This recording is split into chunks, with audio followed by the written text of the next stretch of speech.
السلام عليكم. طيب النهارده ان شاء الله هنتكلم في اكتر من حاجه. احنا خدنا النيم اللي هو التكست، خدنا ده تكست، خدنا الباسورد، خدنا الايميل. هنتكلم ناخد شويه حاجات من دول. هنتكلم النهارده عن آه عن عن النمبر، العمر رقم. عن النمبر هنتكلم عن النمبر، بس هنتكلم عن النمبر بس، مش باينه كذا وكذا، مش الحته دي. وده سبحان الله، يعني كل حاجه في البرمجه تقريبا حتى لو صغيره بيكون ليها كود مختلف او بيكون ليها تعليمات معينه. فاحنا هنتكلم عن العمر، هنتكلم عن الديت وانا كده بغششك، هنتكلم عن الكولر وانا كده برضو بغششك، هنتكلم عن الفايل الملف ان هو يرفع صوره. هنتكلم هنا عن حاجه اسمها راديو، يقدر ان هو يختار خيار واحد، يا ذكر يا انثى. مش طبيعي ان انسان يكون ذكر وانثى في نفس الوقت، الا طبعا التشويه اللي بيحصل دلوقتي من ناس ما تعرفش عندهم عقل او بيفكروا ازاي، فبالنسبه لهم ان انت تختار ذكر وانثى ده لوجيك، ده منطقي. طيب هنتكلم عن الهوايات. هنا هو بيقدر يختار اكتر من حاجه، هنا بيقدر يختار اكتر من حاجه. يعني ممكن يكون واحد بيلعب رياضه، بيقرا، بيسافر، ما اعرفش مين، بس اكيد حد موجود كده في الحياه. طيب ندخل على العمر. انا اول حاجه هرجع الليبلز زي ما كانت. احنا زي ما اتفقنا اول حاجه هنتكلم فيها هي العمر رقم. يبقى اول حاجه هعمل ليبل، هقول له عمرك مثلا، العمر. بين الباسورد وبين الليبل انا هعمل سطر BR علشان الشكل يكون احسن، وهعمل انبوت من نوع تايب، النوع بتاعه ايه؟ نمبر. النيم بتاعه هيكون ايه؟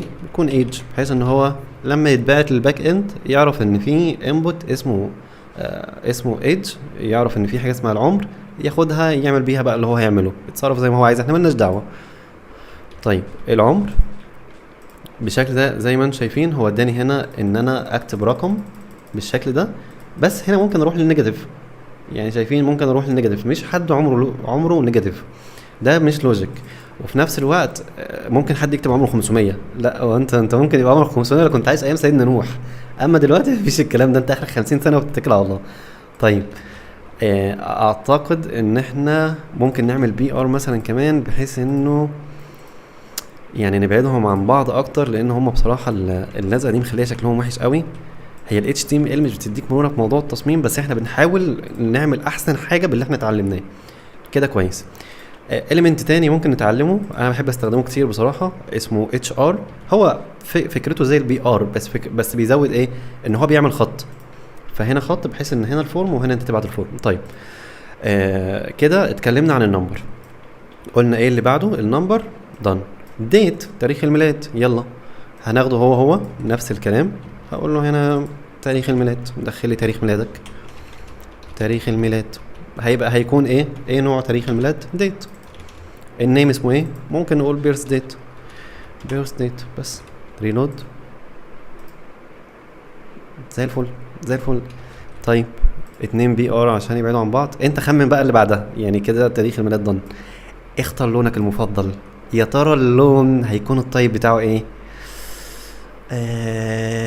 كولر ممكن، خلينا نجرب.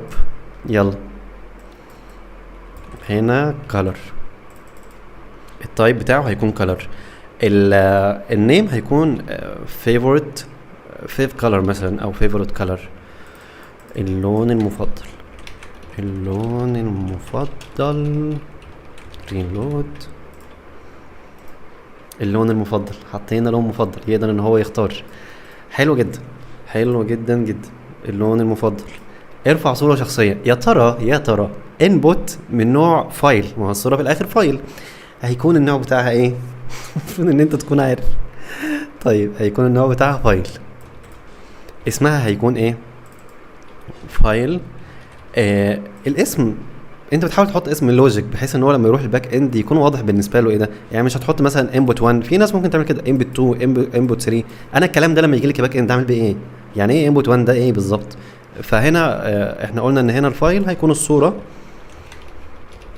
الصوره و اسمها مثلا هيكون فوتو مثلا، او بروفايل ايمج مثلا، او اي حاجه، يعني اي حاجه لوجيك. بروفايل بيكتشر مثلا. ريلود. الصوره لو دوست عليها هتقدر ان انت ترفع صوره عادي جدا. حلو قوي. كده اتكلمنا عن الصورة.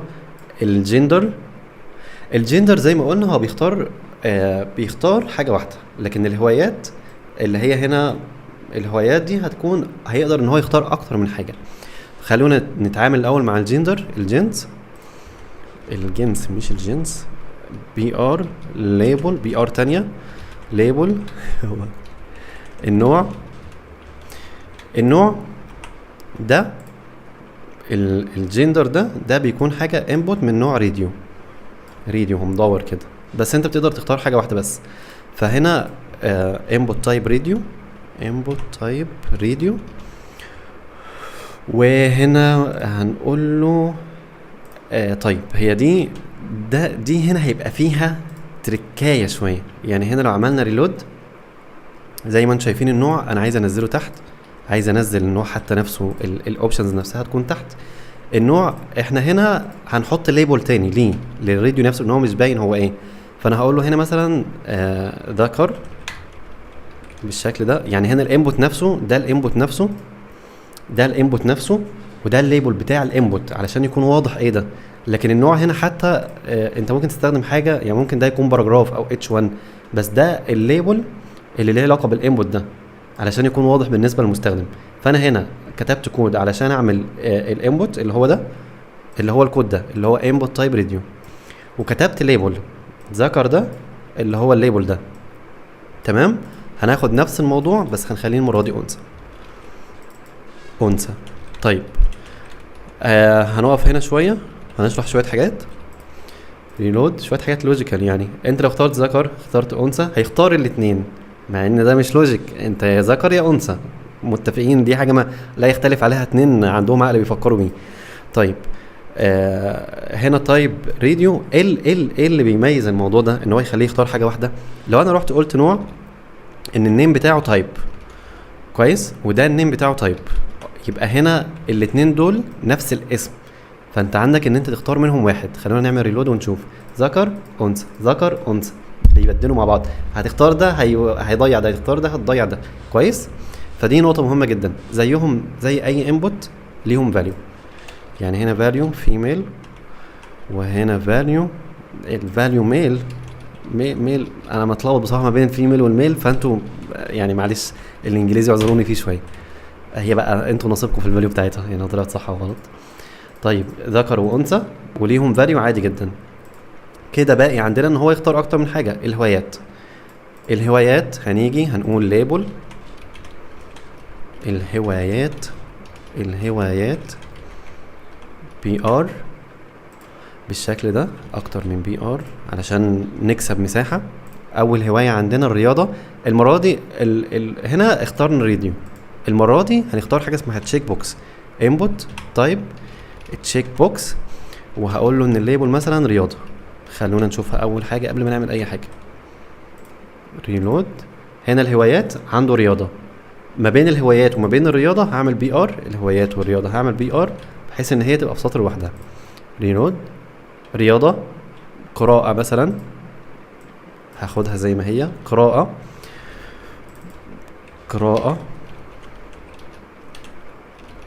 وعندنا صفر. طيب هنا كلهم من نفس النوع. لو رحت عملت ريلود رياضه قراءه صفر، لو دوست على رياضه يختارها، لو دوست على قراءه يختارها، لو دوست على صفر يختارها. طب لو حطينا لهم النيم زي كده العامل المشترك اللي بيخليه يقدر يميز ان هما ليهم علاقه ببعض، خلينا نشوف. هحط لهم نفس النيم هسميه هنا هابت هوايات هابت نيم هابت ريلود. لو جيت اختار اكتر من حاجه رياضه قراءه صفر بيختارهم عادي مفيش اي مشكله.